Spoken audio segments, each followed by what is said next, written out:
from me to board. To some of the yeah, I bought some snacks for soldiers, and it's a lot of people, who are working now on the net. They collecting all these things for soldiers and brings wherever they need it, because everybody is not working now. Whole country is not working because of the war.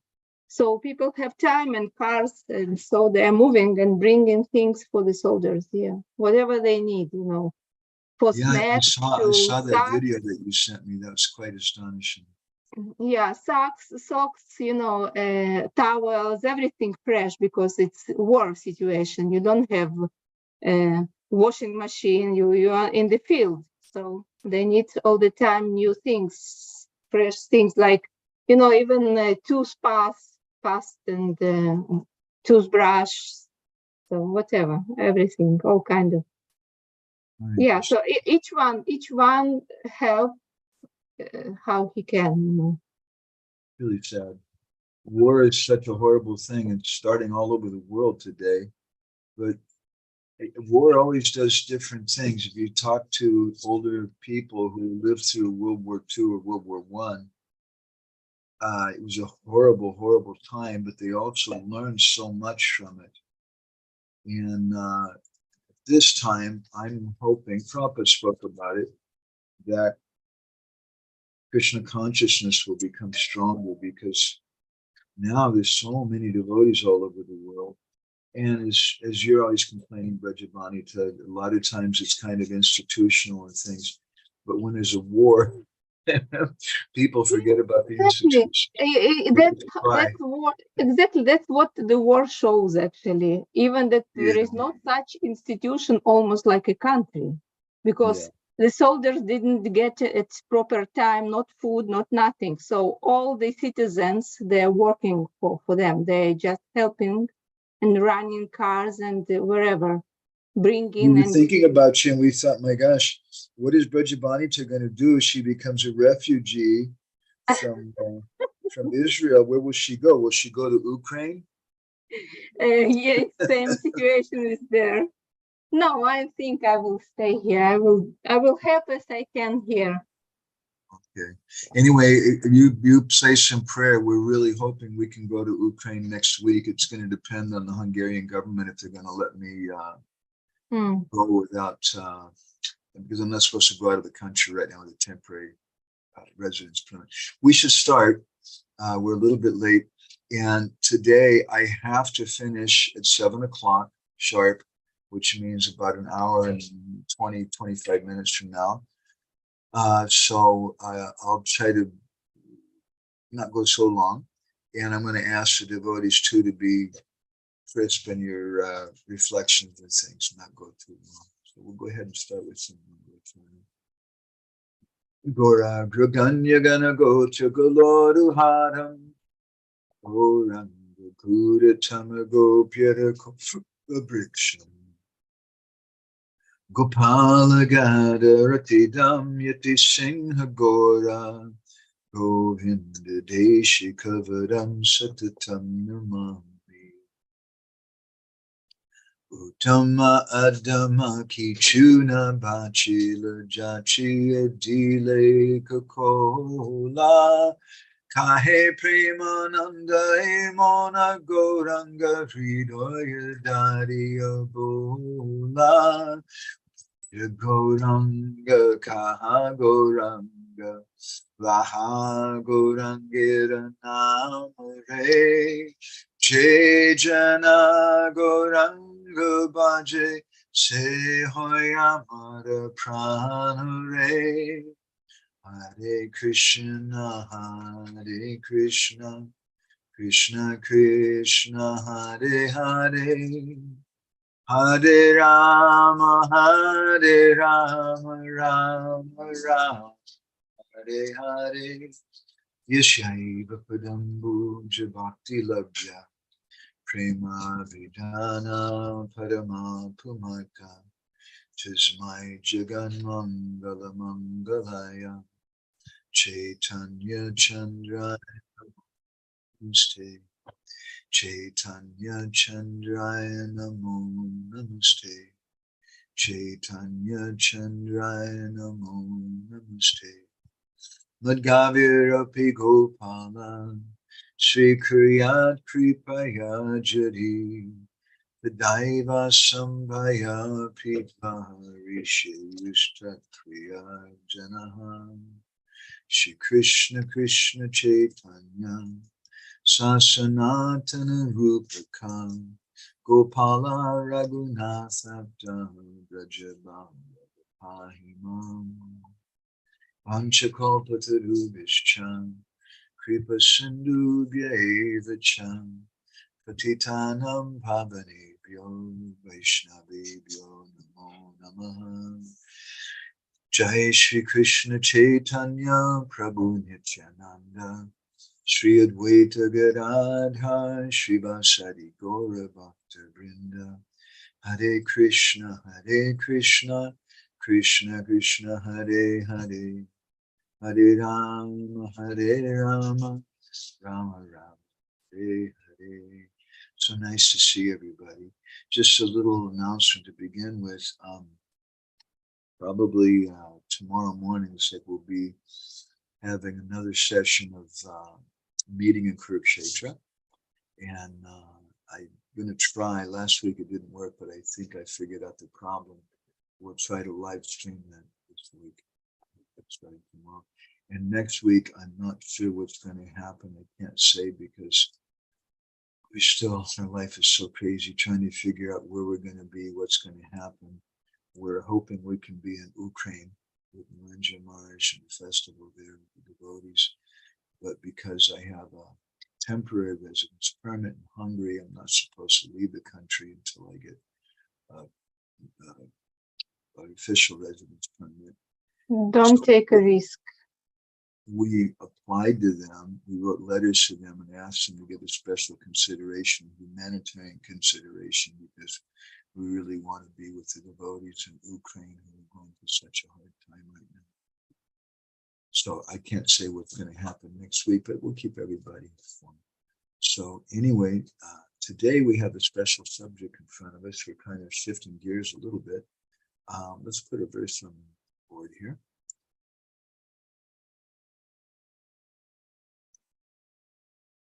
This is Chaitanya Charitamrita Madhya-lila, chapter 2, text 1. Every chapter in Chaitanya Charitamrita, Srila Krishnadas Kaviraj begins with a Mangala Charana. He's really into Mangala Charanas. So this summarizes the entire chapter. He says, Vichedesmin Prabhur antya-lila sutrani varnane Gurasha Krishna Vicheda Pralapya Dhyanu. That in this chapter, he says that I'm going to speak about the antya-lila of Chaitanya Mahaprabhu, but sutra anuvarnane. I'm going to do it like a sutra in a condensed kind of way, a synopsis. Gurasha Krishna Vicheda Pralapya Dhyanuvarnyate. And I'm going to speak about the madness, the Krishna Vicheda Pralap, the intense feelings of separation resulting in transcendental madness that Mahaprabhu went through in the Gambhira. So this is a little bit of a change for us. We've been speaking mostly from the antya-lila. And there's a few questions that we want to go over in this session. This is not a big fireworks session. It's pretty simple, basic things. Here's our 3 questions. What is the necessity of describing the antya-lila in the madhya-lila? Why didn't he just hold off and speak about that in the antya-lila? Why is he now speaking about it in the madhya-lila? Secondly, where did he get this information from? And thirdly, why is it so special? It's clear from this chapter summary here, this Mangala Charana verse, which is kind of a chapter summary. The Kaviraj Goswami is very, very concerned about presenting the pralap or the madness of Sri Chaitanya Mahaprabhu. So he's not just presenting the history, but he's presenting some internal feelings. And why is this particularly so important? He hasn't done that so much previously. Previously, although in Adi-lila chapter 4, he speaks about how Mahaprabhu is in the mood of Radharani, that was spoken in kind of a general way about Gaura Lila. And also in Adi-lila chapter 3, he speaks about how Chaitanya Mahaprabhu is Krishna and some internal reasons that he comes for. But aside from that, in general, in Chaitanya Charitamrita, Srila Krishnadas Kaviraj Goswami hasn't gone so much into the internal feelings of Mahaprabhu. But now he's going to do that more in the antya-lila, so much so that he's starting off the madhya-lila with this. So these are our questions. What is a necessity to discussing this antya-lila and madhya-lila? Where did Kaviraj Goswami get this information from? Why is this particular thing so special? And I've noted here, parentheses, an introduction to that question. That's going to be our session today. And for that purpose, first of all, we're going to begin with looking at Krishnadas Kaviraj Goswami's answer himself, which he gives later on in the second chapter of Madhya-lila, explaining why it is that he's going ahead and discussing this antya-lila topics in the beginning of Madhya-lila. So Kaviraj Goswami says, this is chapter 2, Madhya-lila, text 89. Seisha lila sutragana koilun kichu vivan, ihan visharite chitta hoy, taki jari aho seisha, vishariba lila seisha, jari Mahaprabhu kripa hoy. He says that I'm giving this Seisha Lila, the antya-lila of Mahaprabhu in Sutragana. I'm giving it in a kind of synopsis, Kailum Kicha Vivarn, and the reason that I'm doing that, Ihan Vistarita Chitta Hoy, I have this strong desire. Chitta means some kind of obsession. It means something very deep in the heart, very deep in the consciousness. The Vistarita Chitta Hoy, I want to expand on this thing more and more. But there's this problem. Taki Jari Ayusesha, Visariba Lila Sesha. He says that I don't know when I'm going to leave my body. So Visariba Lila Sesha. I want to speak about these pastimes now. And I don't know if I'm going to be able to do it or not. Kaviraj Goswami was a very old man when he began to compose Chaitanya Charitamrita. He said, Jari Mahaprabhu Kripa. The only way it's possible is Jari, if Chaitanya Mahaprabhu's mercy is there. So this is a beautiful topic for us to contemplate on. Once I asked my Guru Maharaj, Giri, once we went there for one of the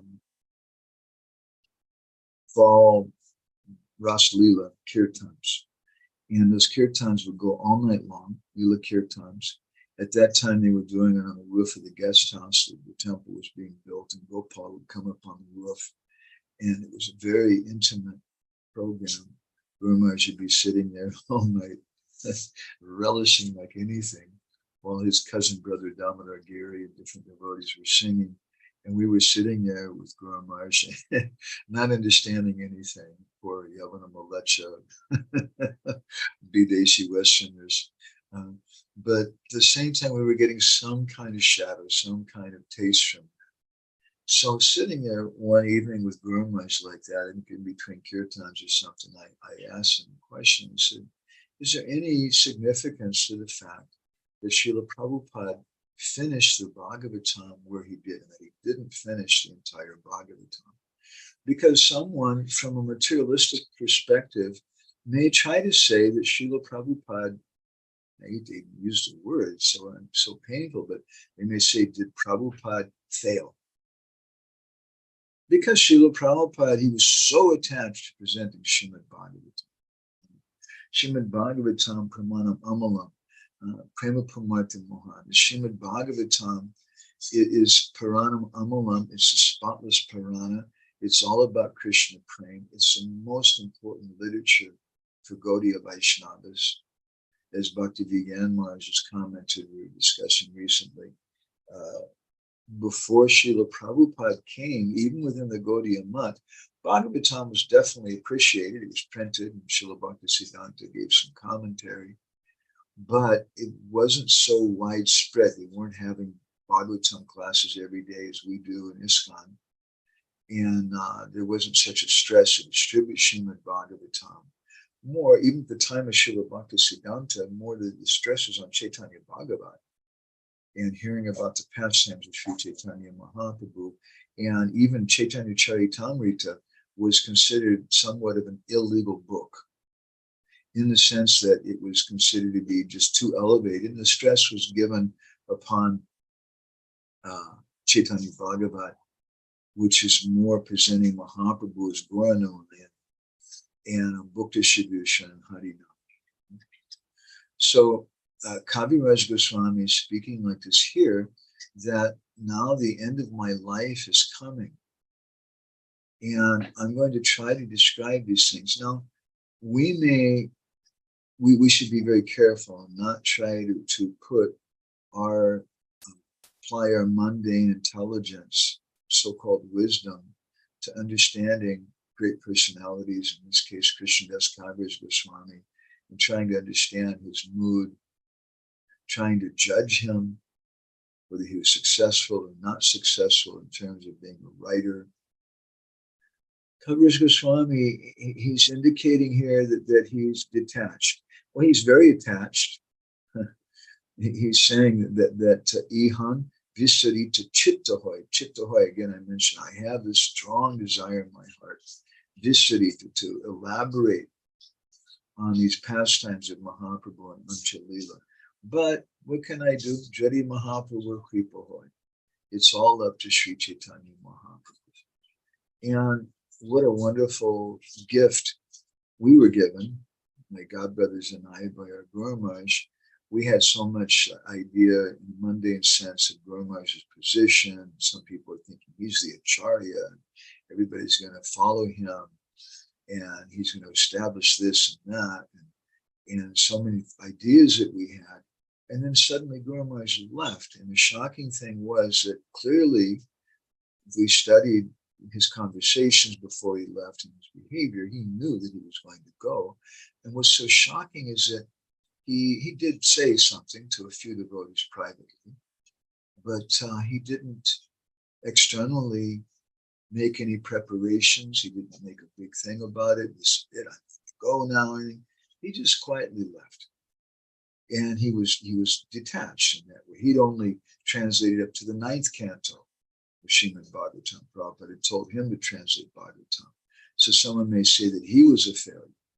But there's no question of being a failure in terms of bhakti, because the devotee, their consciousness is completely disabsorbed, as we hear from Kaviraj Goswami here, that whatever the Lord desires, Jadi Mahaprabhu Kripahoy, whatever he wants to.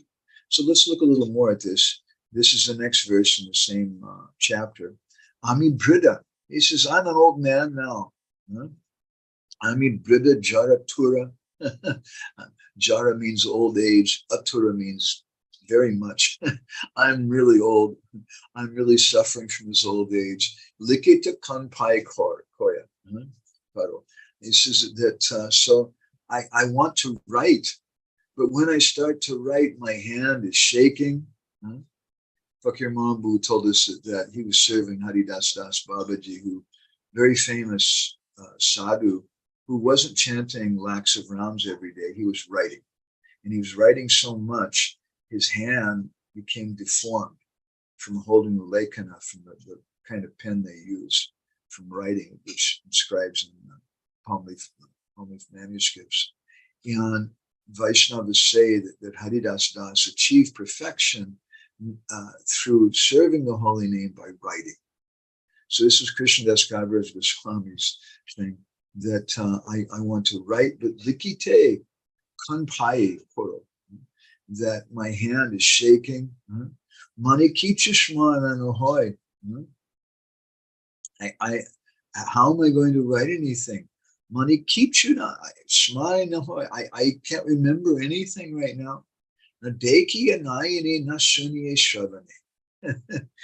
is what it means to be an old man. I'm going blind. I can't see anything. I can't hear anything properly. Tabuliki e boro vishmai. So the fact that I'm writing this at all, this is Bodo Vishmai. It's astonishing. It's a great, great wonder.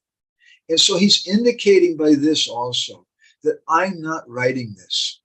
And Srila Prabhupada also said the same thing about his books. He said, I'm not writing these books. These books are written by Krishna. Krishna's dictating. Just like Baladeva Vibhushan, he wrote the commentary on, excuse me, on Vedanta Sutra, which he said Govindaji was directly dictating to him. So then he goes on, Kaviraj Goswami, A antya-lila sar, sutra madhya vishtar, kori kicha kori linvarnana, iha madhya marijabe, vanite na parijabe, a lila bhakta gana dhana. He says that I want to give this antya-lila in the essence. Just like Srila Prabhupada, he gave us Krishna book in the very beginning because he had the same concern that Kaviraj Goswami had, that maybe I won't be able to finish this. And then one of his next books was the first book that I started to read, which is Teachings of Lord Chaitanya, which was very much like Krishna book. Teachings of Lord Chaitanya is kind of a condensed form of Chaitanya Charitamrita. So Kaviraj Goswami, he says, a Sutta Madhya Vishtar. So I'm giving this essence of antya-lila here in the madhya-lila. Kori kicha kori linvarnana. I'm describing it, although I can't speak it. Kori kicha kori linvarnana. I can't speak about it in depth. But iha madhya mari jabe. What if I die? I remember Fakir Mohan, we were commenting recently with some other devotees. I don't know how old he was when we first met him. He was probably in his 70s. And it was like almost a daily thing that he would tell us with tears in his eyes, in a cracked voice, with great, great sincerity. I'm an old man. I don't know how long I'm going to be here for. And he really was always living with death. And I'd never seen anybody like that. I mean, sometimes we speak about that a little bit, but generally it's a very depressing kind of discussion. But he was living with that constantly. And this is a mood of Kaviraj Goswami, that in the meantime, I want to do this, but I may die. And Janite na paritavi, I may not be able to write about this. But if I can just give this synopsis, a antya-lila sar, sutra madhya vishta, if I can do it in this madhya-lila, then a lila bhakta gana gana, then the devotees, they'll get this wonderful treasure. Krishnadas Kaviraj Goswami, at the end of his life, was thinking about all of us and was making a sacrifice with his life to give us these pastimes of Chaitanya Charitamrita. He wasn't thinking so much about his own perfection, his own personal bhajan. He's thinking about how can I give the devotees this wonderful, wonderful treasure. This is such a beautiful thing. When our next Bindu magazine is on the glories of the devotees, it's the biggest Bindu magazine we've made yet. It's, I don't know, we've got like 10 or 11 articles in it and a whole bunch of little verse boxes. And although it's the biggest one we've made, I'm still not satisfied because it's such a wonderful thing to glorify the devotees, to be able to serve the devotees. And Kaviraj Goswami is indicating it to us. Then he goes on, Sangshepe e sutra koila, je iha na likila, He's saying that I'm giving this sutra koila, this antya-lila sangshepe in a condensed form, just very briefly. Jai ihan na likele. He says that I don't know if I'm going to be able to write this proper in the future, not aditahat poribe bishtar. I want to expand upon it in the future. But jadi tatta dini ji, Mahaprabhu Kripahoy. I don't know if I'm going to live jadi tatta dini ji only by Mahaprabhu's mercy. Ichabadi koribe bichar. So I want to give something.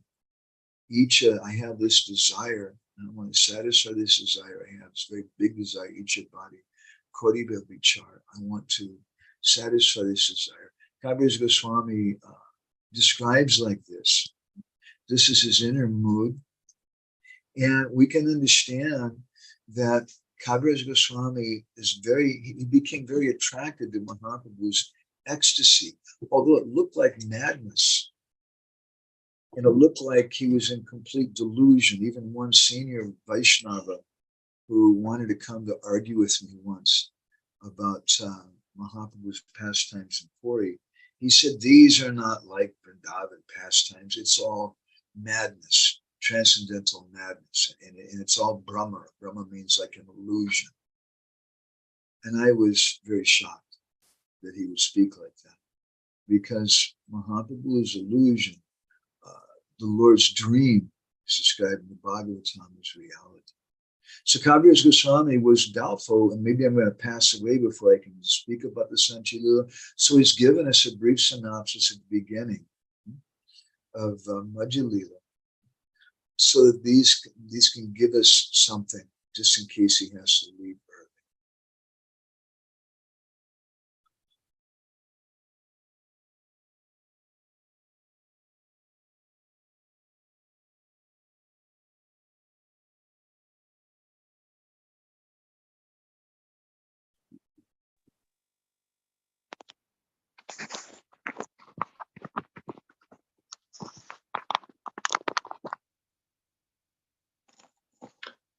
Hare Krishna, Guru.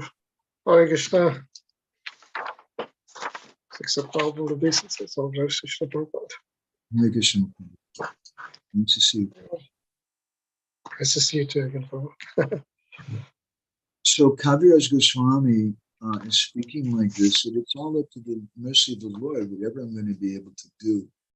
And we should understand that sometimes, especially as we get a little bit older, we have so many desires. Oh, I want to do this, I want to do that. Sometimes I mention when I joined, I was a new bhakta. Within a few days, I started memorizing some verses and things. Devotees were a little impressed somehow. And I was thinking at that time, in a very proud way, that maybe I'll memorize the entire Bhagavatam.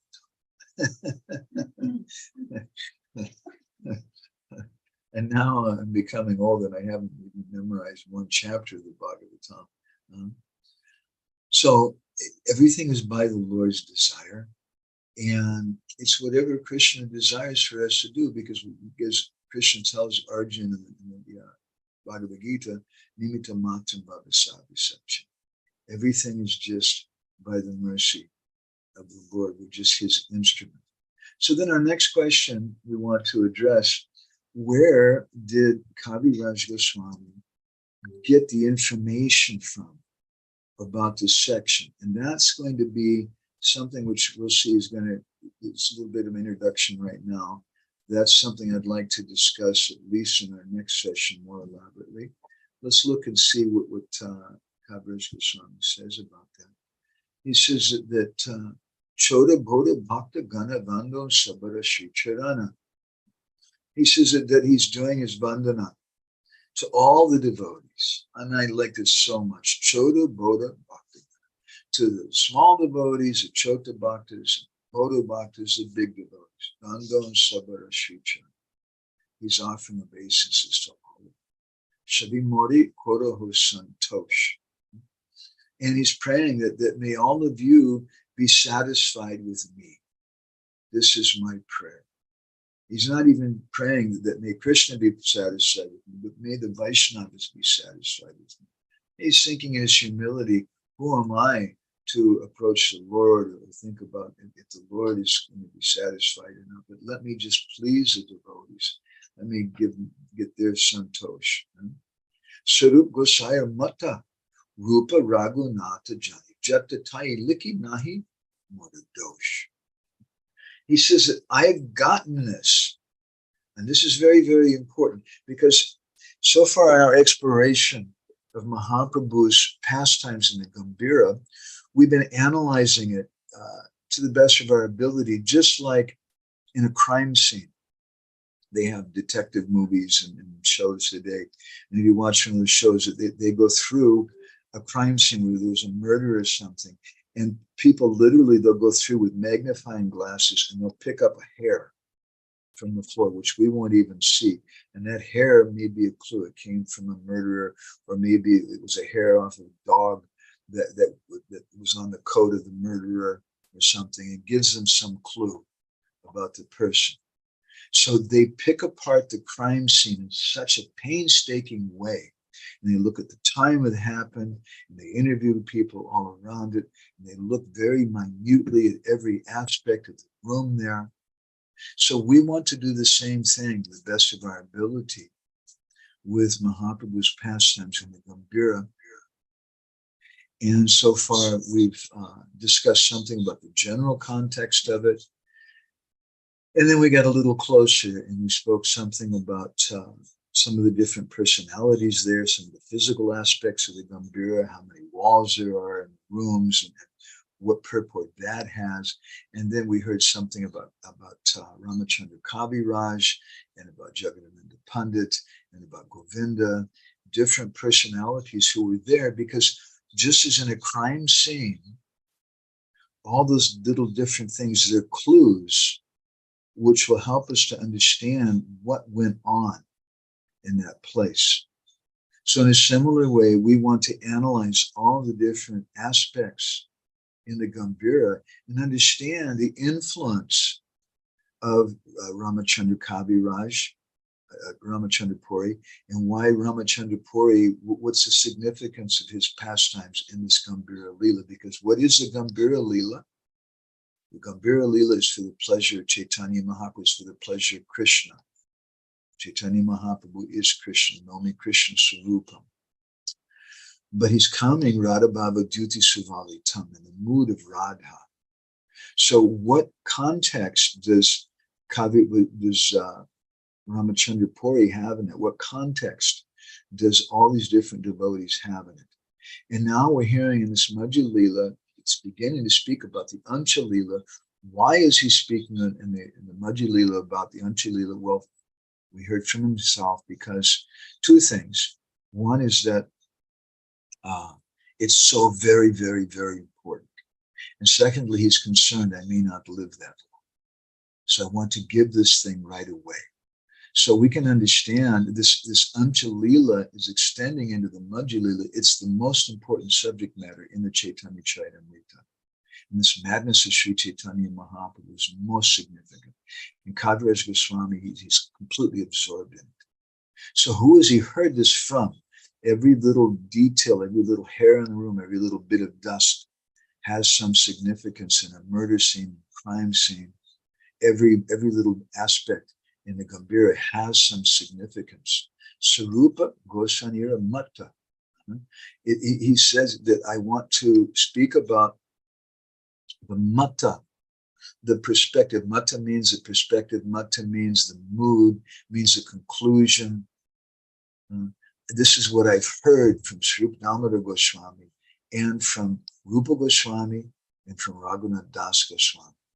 Tai liki nahi moradosh. He says, now there's no fault on my part, because when I write this thing, I'm just giving what they said. I'm not adding to it. I'm not subtracting from it. Very, very significant. Let's continue. So, Krishnadas Kaviraj Goswami, he didn't repeat, although he speaks the essence of the antya-lila. In the Madhya Lila, he doesn't repeat the same verses that he uses in Madhya Lila chapter 2. And so when we want to study the antya-lila, it's required to read, discussion, and relish this Madhya-lila chapter 2 as well. So another important point is there that there's other different devotees who describe Mahaprabhu's biography, but this antya-lila wasn't really touched. We hear from Vrindavan Das Thakur, he gives a little something of antya-lila, but not so much, Chaitanya of Mahaprabhu's pastimes. And we hear from Kavi Karnapur something about Mahaprabhu, but not so much the essence of the antya-lila. And we hear from Murari Gupta, he's also written his Kadacha, his pastimes of Mahaprabhu. And that book also, not so much, practically nothing of antya-lila. But it was Swarup Damodar Goswami and Raghunath Das Goswami who particularly presented this subject matter. So let's hear more about that. This is from the end of Madhya-lila, toward the end. Kaviraj Goswami says, Chaitanya Lila Ratnasar, that this pastimes of Mahaprabhu, they're the essence of all jewels, the sar, Ratnasar, and then there was the most valuable thing, Swarupa Bhandar, and these are the storehouse of Swarup Damodar Goswami. In other words, Swarup Damodar Goswami has been keeping these things and guarding them like one would guard a jewel. He's the guard of that thing. Teno tuila Raghunatha Kante. And he says that, so Swarup Damodar Goswami has these things, but I'm not hearing from Swarup Damodar Goswami, I'm hearing from Raghunath Das Goswami. He uses the word Kante. Kante means from the throat. And from the throat indicates the connection, it's the halfway mark between the mouth and the heart. So I'm hearing from that throat, which becomes choked up, of Raghunath Das Goswami. And by hearing from Raghunath Das Goswami, it means I'm hearing from Swarup Damodar Goswami, because Swarupa Raghunath. In the Chaitanya Charitamrita, it said that Raghunath Das Goswami is Swarupa Raghu. He belongs to Swarup Damodar Goswami. He's his Siksha disciple. And so whatever conclusions that Swarup Damodar Goswami has, whatever's found in his heart, that's going to be found from Raghunath Das Goswami. And I'm going to hear that from his lips. Tahan kichu na shunim. So I'm just going to speak what I've heard. Tahan, taha ihan vishtarilam. So that's all that I'm writing about here. And Bhaktagani Dilun E Piti.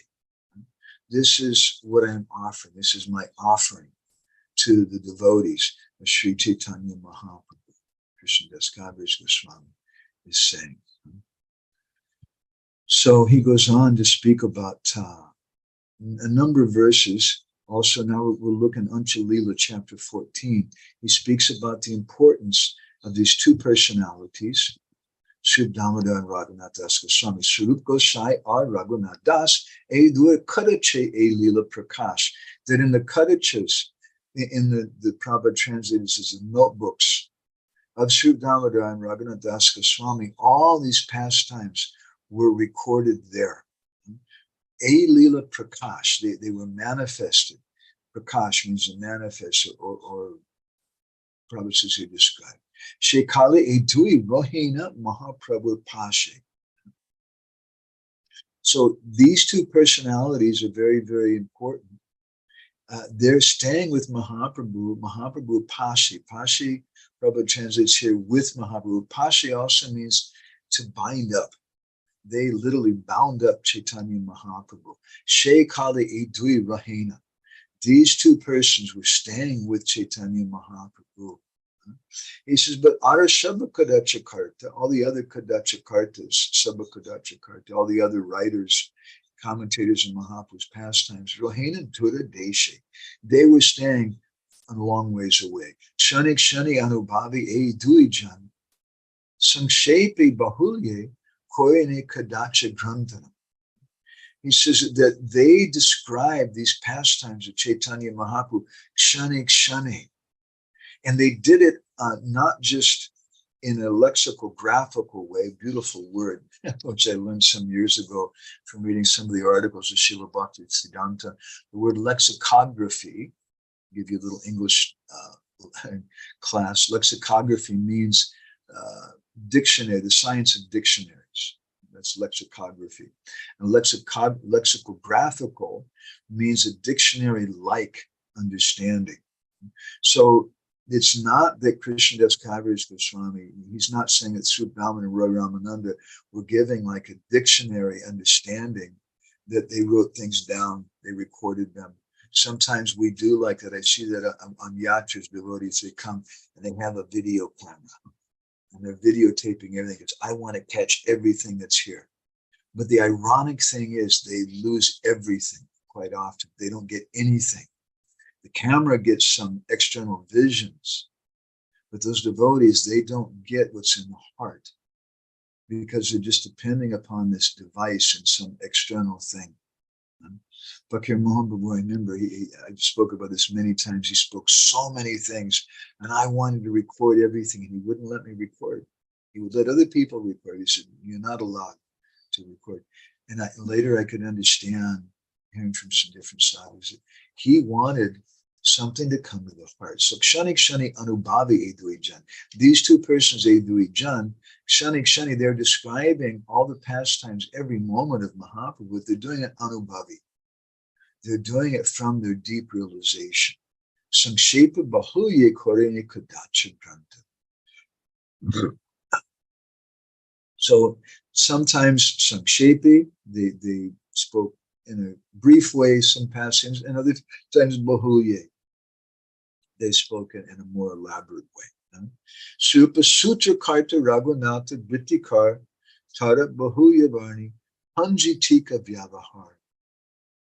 And he says that Sri Damodar Goswami, perhaps because he was very busy, as we'll discuss in our next session, I think, Sri Damodar Goswami was like the Acharya at the time, and he was very, very busy. He was the secretary for Sri Chaitanya Mahaprabhu. Anybody who'd want to come to see Mahaprabhu had to go through Sri Damodar Goswami. So Sutra Karta, he wrote in a brief way, whereas Raghunath Das Goswami Vrittikar, he expanded those things. He made more elaborate descriptions of them. Tar Bahuliyavani Panjitika Vyavahar. Just like if you take cotton and you can pack it up. I remember graphically, when I was a little boy, I must have been 5 years old, one teacher of us, he held up his hand, had his fist closed, and he said, "What do I have in my hand?" And he opened his hand, and there was a plastic bag. And he let go of the bag, and all of a sudden that plastic bag expanded and became this huge, huge bag. And it really, I remember, it really struck us. Such a simple thing. But this is the same point Kaviraj Goswami is expanding on here, that I'm going to discuss these things. I want to fluff out the cotton of them. In other words, he's saying that I don't want to just present it in a lexicographical way, again, we use that word, dictionary-like way, but I want to expand upon it. He has some obsession with the subject matter, Srila Krishnadas Kaviraj Goswami, because he heard these topics from Sri Damodar Goswami. So then again, in Antya-lila chapter 14, Kaviraj Goswami, he describes, speaking about Raghunath Das Goswami.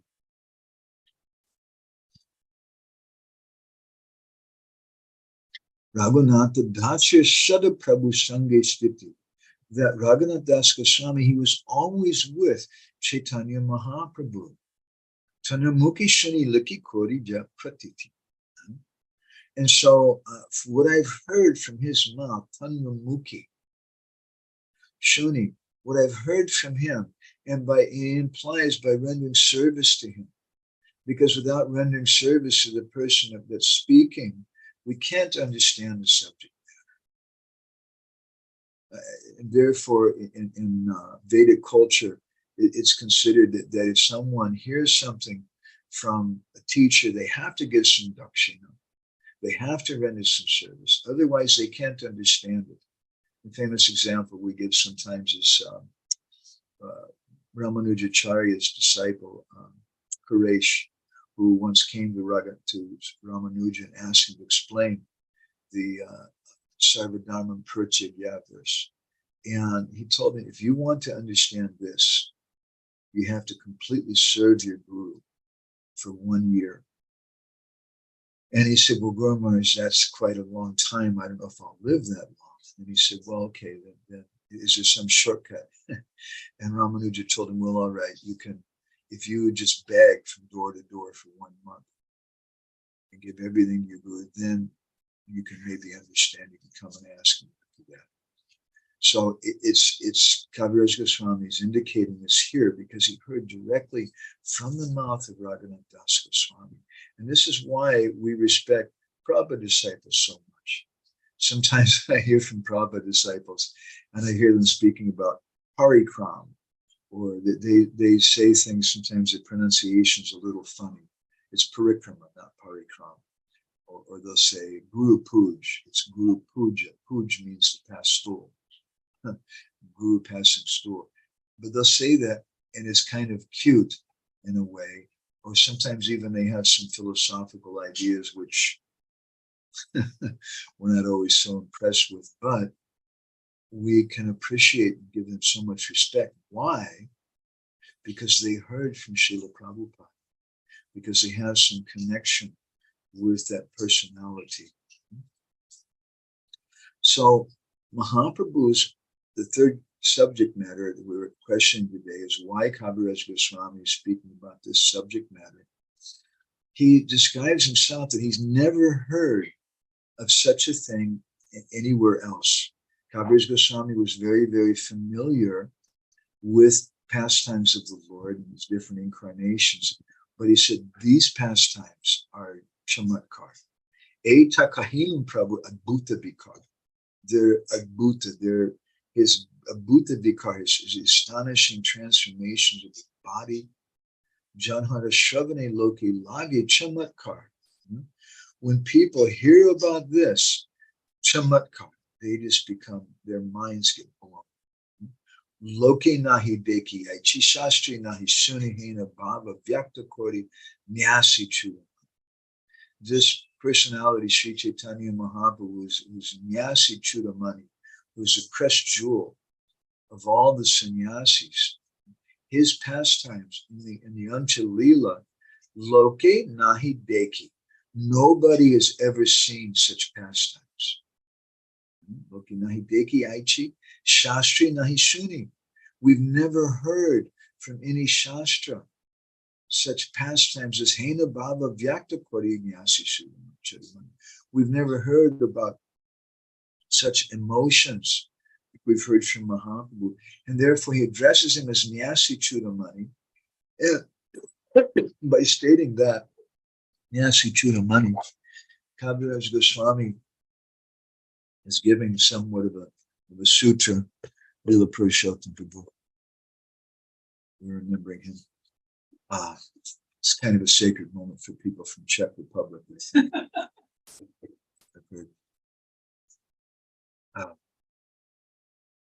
Why he's saying Nyasi Chudamani, Mahaprabhu is the greatest sannyasi or the greatest renunciate because he's in the mood of Srimati Radharani. As Krishna, he's given up the greatest things. He's given up being God. Well, now he's adopting the mood of Srimati Radharani, who's also renounced everything in the world. So he's Nyasi Chudamani. He's a crest jewel of all sannyasis. And his position of that renunciation, that acceptance of Radha Bhav, is connected with his ecstasies. Kaviraj Goswami goes on. Shastra, lokatita jay bhava bhavatai hoy, itara lokata tate nahoy nishchay. He says, you're not going to find a description of, in any shastra, of these kind of ecstasies that Mahaprabhu had. And therefore, for common people, they can't understand it. Itara loke tate nahoy nishchaya. And then they can't believe it. No, this is too much. This is too far out. And Kaviraj Goswami goes on. He says, but Raghunatha Dasar Sada Prabhu Sange Stiti. Hmm? Because Raghunath Das Goswami was constantly with Sri Chaitanya Mahaprabhu and Tanya Mukhi Suni Liki Kori Pratiti. Because I've heard from him, I'm able to write about this thing. Otherwise, I wouldn't be able to write, I wouldn't be able to understand these pastimes of Sri Chaitanya Mahaprabhu. Again, going a little bit ahead, in the beginning, in the Mangal Charna verse, 17th chapter, the antya-lila, Chaitanya Chaitamrita, Krishnadas Kaviraj Goswami describes, Likite Srila Gorindro Atjabhuta Alokikam Yajishtam Tan Mukam Mukach Chutva Dibyam Mara Vichestitam. And he says, I'm trying to write Likite Srila Gorindra Atya Adbhuta, the Ati Adbhuta, the most astonishing pastimes of Sri Chaitanya Mahaprabhu, his divine madness, Dibyam Mada Vichestitam. And he says, how can I do that? These pastimes are so astonishing.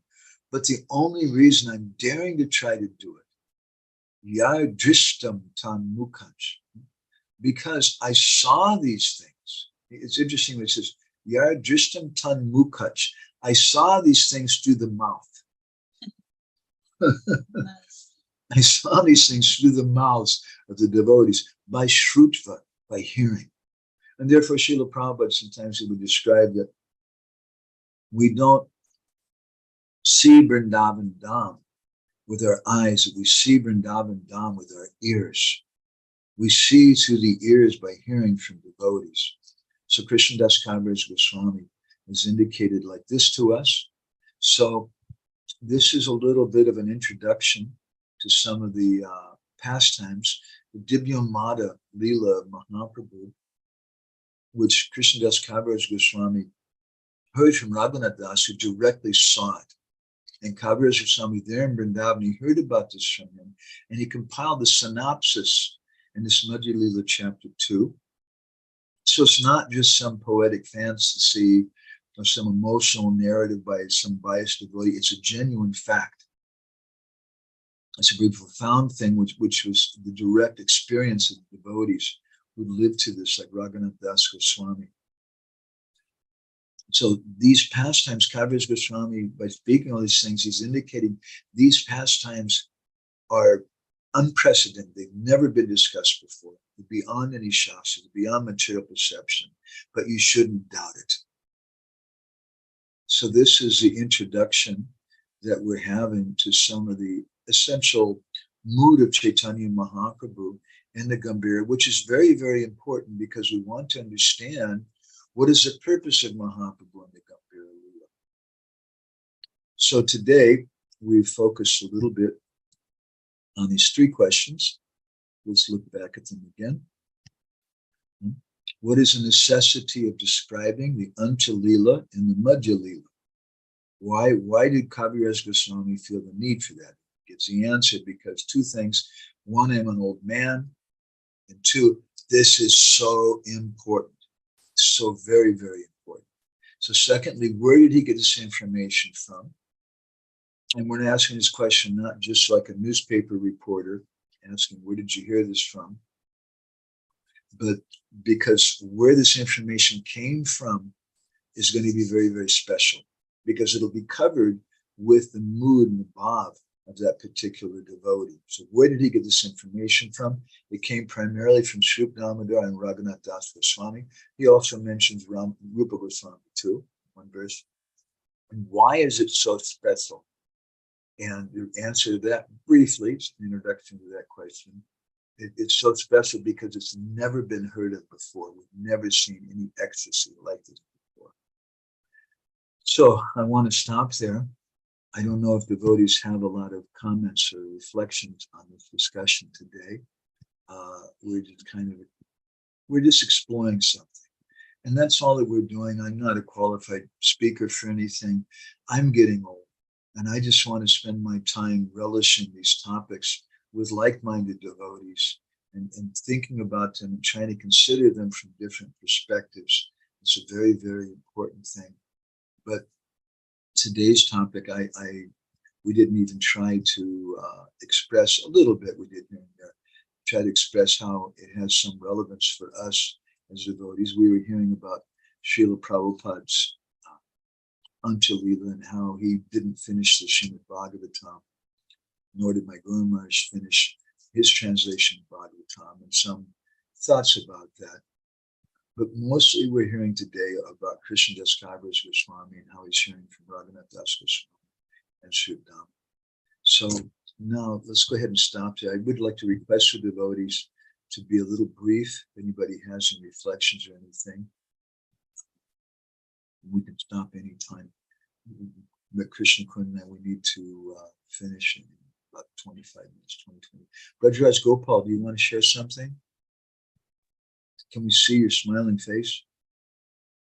Hare Krishna, Prabhuji. Thank you for taking this wonderful section. I guess one reflection and one question.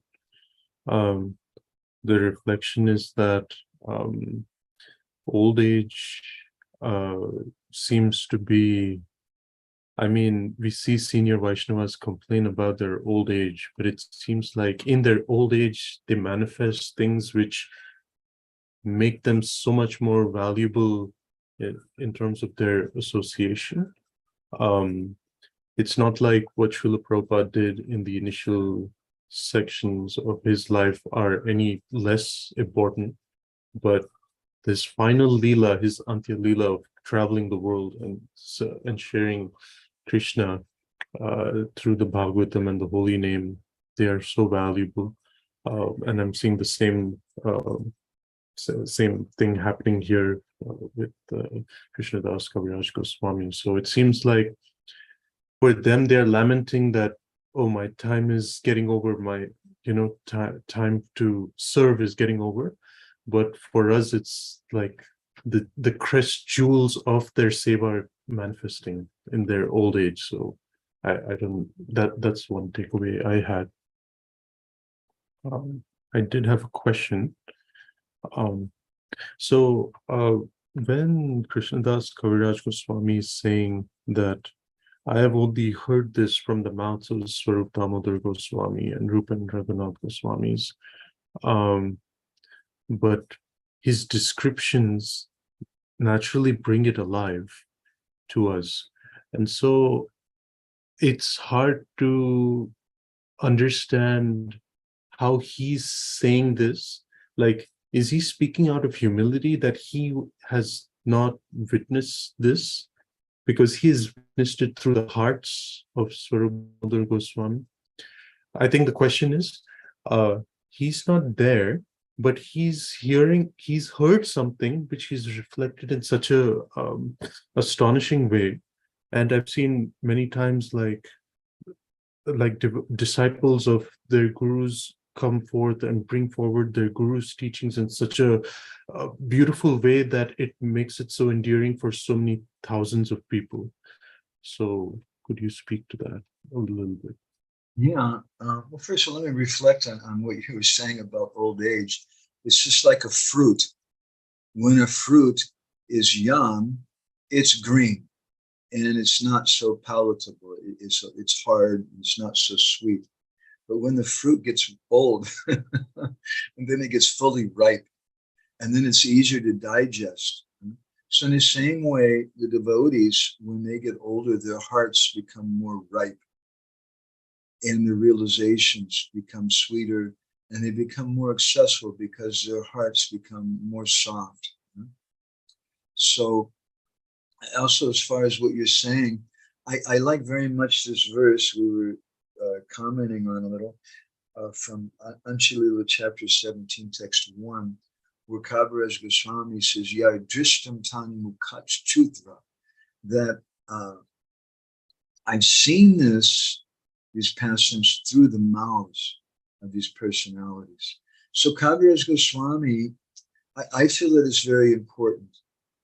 This is a personal thing for me. Let me comment in this way. First of all, I know different Vaishnavas have different moods toward what I'm about to say, and I don't want to necessarily say that they're wrong, but I'm just going to present my personal feelings right now. That when I've heard something from someone else, I like to acknowledge that because it doesn't belong to me. And by acknowledging the debt that I have to that personality, who may be Krishnadas Kaviraj Goswami or Bhaktivinoda Thakur, personalities that I've not met physically in this life, but I've heard from their writings, I've taken ideas from them, or it may be from personalities like my Guru Maharaj or Bhakti Vigyan Maharaj or some other Vaishnava who's spoken something and I've taken some inspiration from it. There's a kind of happiness in my heart that comes with the humility, the honesty of acknowledging that. Now, sometimes we may feel the urge or the idea to not give credit to where we've gotten our ideas from. And honestly speaking, to say something in a very blunt way, in a big institution, sometimes if our source is not politically correct, that may be a little difficult. But if it's not a politically incorrect source, then there's a kind of happiness in humility and honesty to say where we've gotten this from. And therefore, my Guru Maharaj, he told me, I've repeated this so many times, it was a big thing in my life. He said, if someone asks you to speak, you must, you have no other choice. He said, but when you speak, you just repeat what you've heard from the Guru and the previous acharyas. Now, of course, I haven't heard anything from the previous acharyas. I haven't met any of the previous acharyas. But when he's saying it, it means when I've read from them, when I've heard about them. And as he expressed on another occasion to another godbrother, you should speak, but put it in your own words according to your own realization. So he told me you should repeat what you've heard, the Guru and the previous acharyas, and don't think it belongs to you. So that's an important thing in our spiritual life. We want to render service to the Vaishnavas. And that service is a source of great happiness. But if we trade in the attitude of being a servant for the attitude of being the acharya, the attitude of being the great teacher who owns this information, I'm the source of this thing, and I've got this great information, all these ideas come from me, then good luck. I don't know what else to say, but good luck. We don't know what's going to happen to you, but you're trading in that greatest happiness of serving the Vaishnavas for something which is doubtful and dangerous. So devotees, they're able to see yadrishtam tan mukach trutva. They're able to see what they've heard from the lips of their Gurudev through that service. And seeing this doesn't mean that they memorize every little bit of information that Gurudev spoke. They recorded everything, that they transcribed everything, they memorized every lecture that Gurudev ever spoke. But it means they've captured something. They've captured something in their heart. Please turn it on. They captured something in their heart. And they've seen that through the heart. And therefore, the Bhagavatam is a Bhava Grantha. It's a book of feelings. It's not a book just of information. Is that helpful, Prabhuji? Yes, Prabhuji. That idea that gratitude to our Guru gives us access to the actual pastime is what I was very amazed by. That one may not be part of that lila, but one out of gratitude for one's Guru is speaking about that same lila. They can also be participants. Is that the right understanding? That's what it is. And we want to acknowledge that person who took us with them on that journey to that foreign land, who took us by the hand and brought us to Vrindavan. who took us by the hand and brought us to the pastimes of Sri Chaitanya Mahaprabhu.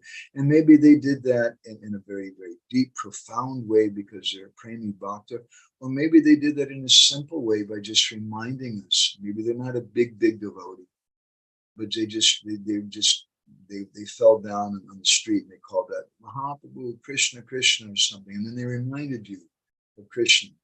And thereby they helped to bring us to that place. So we want to acknowledge that person who took us on that journey. It's very important. Is that okay? Thank you. Thank you. Anybody else with anything?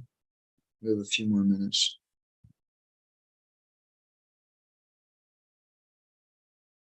Jai Gaur Prabhu, share something. Hare Krishna, Prabhu, can you hear me? Yeah.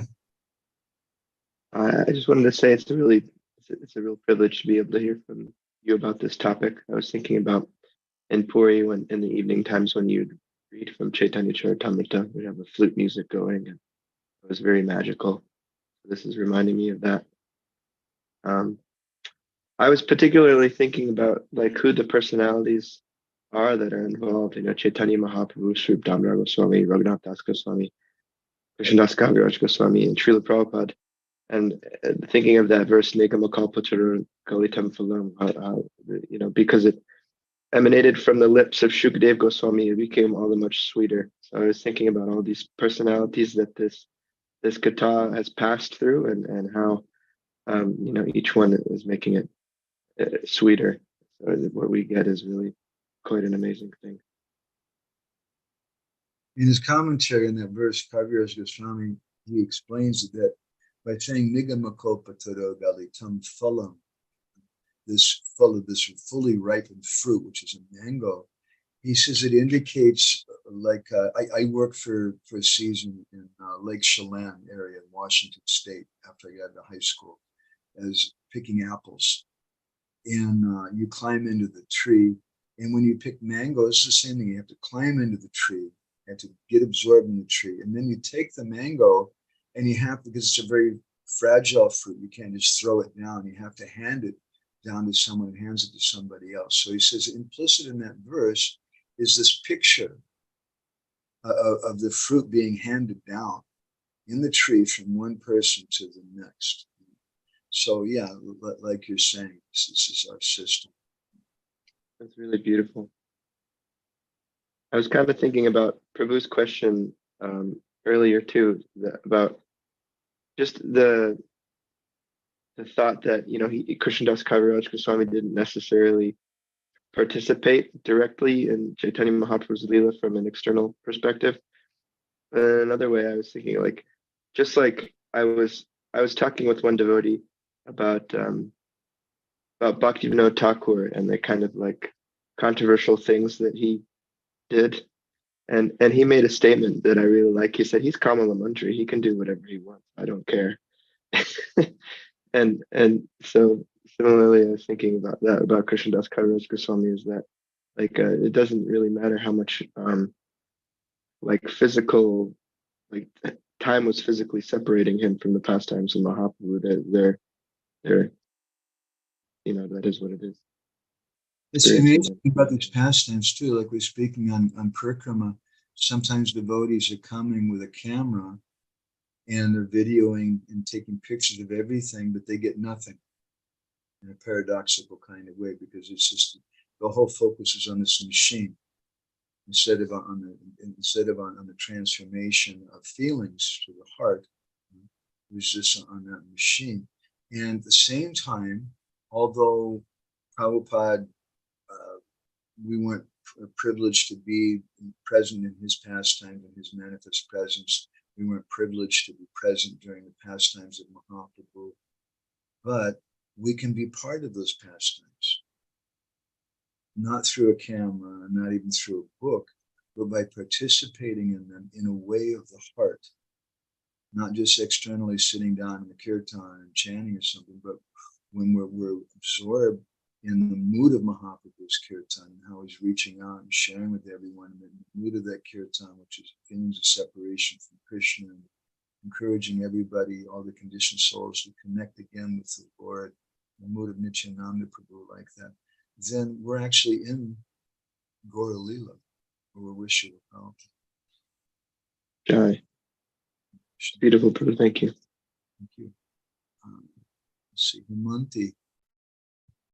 I should read Himanti's comments. She said that Chaitanya Mahaprabhu gave up being God to appear. Never thought of it like that. That's something astonishing for me. Good.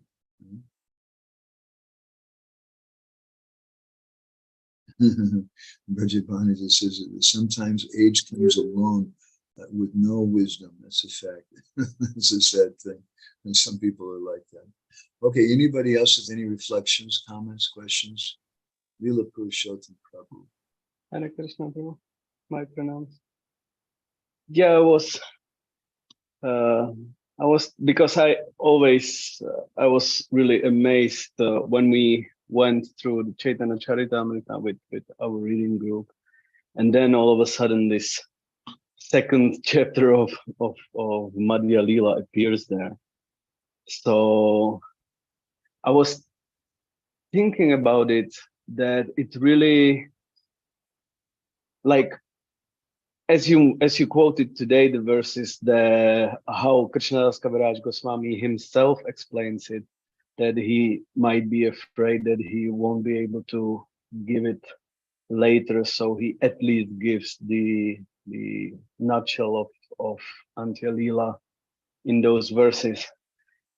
But for me, if I remember what it created for us as a group, it really gave such a strong impetus that something is changing with Mahaprabhu's taking sannyas. And the nature of the Leela really changes so drastically. And I believe that there is, like, one gets the strong impetus for that feeling with this second chapter, that there is something really deep gonna be described and experienced. And so I remember that since the chapter, one cannot really escape to think of the like how to express it, like not being really external about the Mahaprabhu's pastimes, because in Adi Lila it's a lot of Siddhanta, a lot of philosophy, and then establishing the Sankirtan movement, and this nature of these pastimes is quite different than what's gonna happen after Mahaprabhu takes sannyas. So I was thinking that although one could say that it's like, I don't want to say artificially, but it's like misplaced, if I would use that word, I believe that it has a strong role in understanding the whole section of pastimes after Mahaprabhu's sannyas, actually. One thing we can see too, that antya-lila, I can be so bold as to say it's the most important part of Chaitanya Charitamrita. And Jiva Goswami confirms that in Paramatma Sandarbha. He says that when we want to understand the mood of an author, we look to see what was the conclusion. That's one of the 6 ways in the book. Yeah. And we see the antya-lila, although as you pointed out, the Adi Lila is primarily philosophy and foundational things. Who are the associates of Mahaprabhu? What are the basic philosophical reasons for his coming? But we see, especially in Adi Lila chapter 4, a glimpse of the antya-lila, where we see with Srimati Radharani what's going to happen, what's going to be explained more elaborately. Philosophically, he explains it somewhat in Adi Lila chapter 4, but practically he explains it to the pastimes of Mahaprabhu in the antya-lila. And as you pointed out in this madhya-lila chapter 2, it reminds me of like when there's an earthquake. When there's a big earthquake, before the earthquake comes, there's a little bit of a tremor. The ground begins to shake. So the antya-lila is like a big earthquake. And in the madhya-lila, Kaviraj Goswami, he's starting to shake the book. Yeah. You see, wow, this is coming. This is going to be a big thing.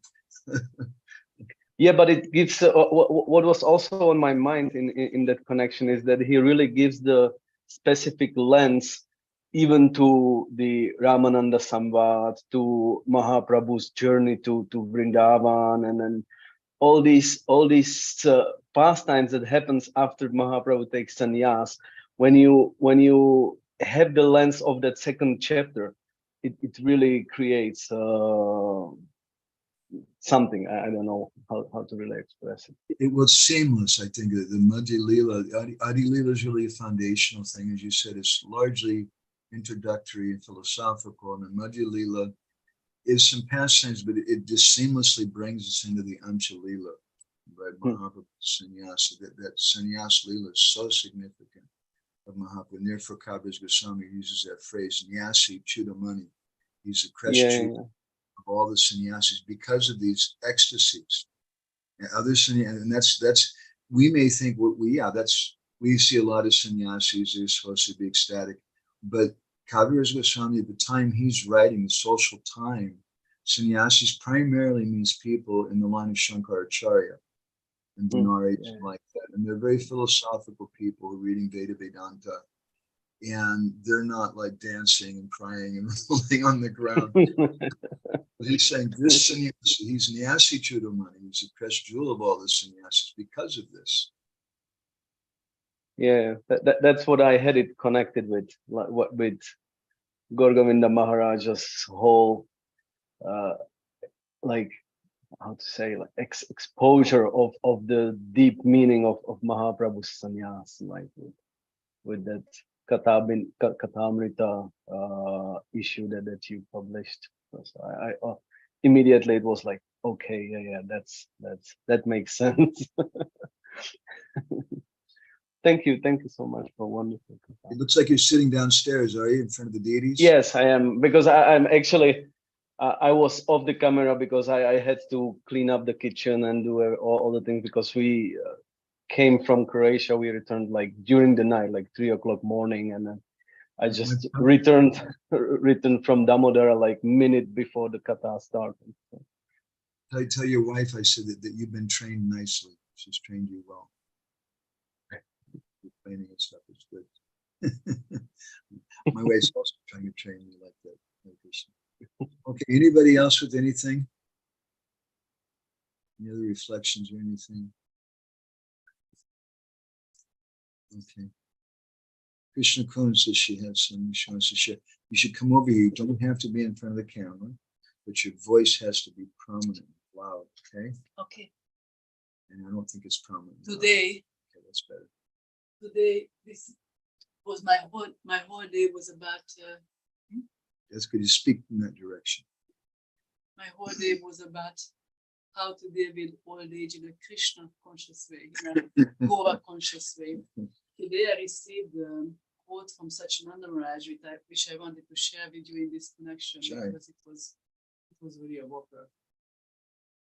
He quoted from Bhagavatam first canto, when Arjuna's skills, power and energy is taken away by Krishna. And he makes this point that Srila Prabhupada in a purport explains that, yeah, Arjuna had such powers that were astonishing even the demigods, but, and this is quote. Can everybody hear her okay? Yes? Yes. Yes. Yes. Yes. Yes. So these powers that Arjuna had, they were astonishing even the demigods, but they were not meant for going back home, back to Godhead. So what Krishna took away were all the things that he didn't need to go back to Godhead. They were just extra powers. Oh. And I was just thinking about my husband, how he said that, yeah, we had these ideas that we want to learn this and we want to learn. I mean, I'm full of these ideas right now, so he knows how it's going, even more prominent than him. And this is what I got from here is that Krishna doesn't take away anything that is necessary for us for the mission of life, for making our life successful, but he takes away the fluff. He may take away service or position or certain circumstances, physical ability. abilities, but it doesn't take away the essence. And the essence is just a loving relationship with Srila Gurudev and with him. Anyway, so I just thought I share this with you. And what a beautiful reflection. Thank you. and then I was listening to a class from Mother Shimati later on today. And that was a whopper. The class was about how to deal with old age and sickness in a Krishna conscious way. Something she's going through. Something she's going through. And one of the things that she said was that earlier he used to say, okay, Krishna, okay, Srila Prabhupada, I want to do this for you. Please give me your mercy. I'm going to do this for you. Please give me your mercy. Now she's just saying, Srila Prabhupada, I will try to do this for you. If you are merciful and if you want it, then it will happen. I would like to do this. I would like to do this for you, that I'm going to do this. And this attachment to being a doer, and this attachment to losing our abilities, and this attachment to different ways that we used to be able to serve, that all of these things are kind of shaven off. And the only thing that remains is that service attitude. She didn't say this anymore, but Prabhupada emphasizes this in a lot of places, that the service attitude is the essence of the jiva.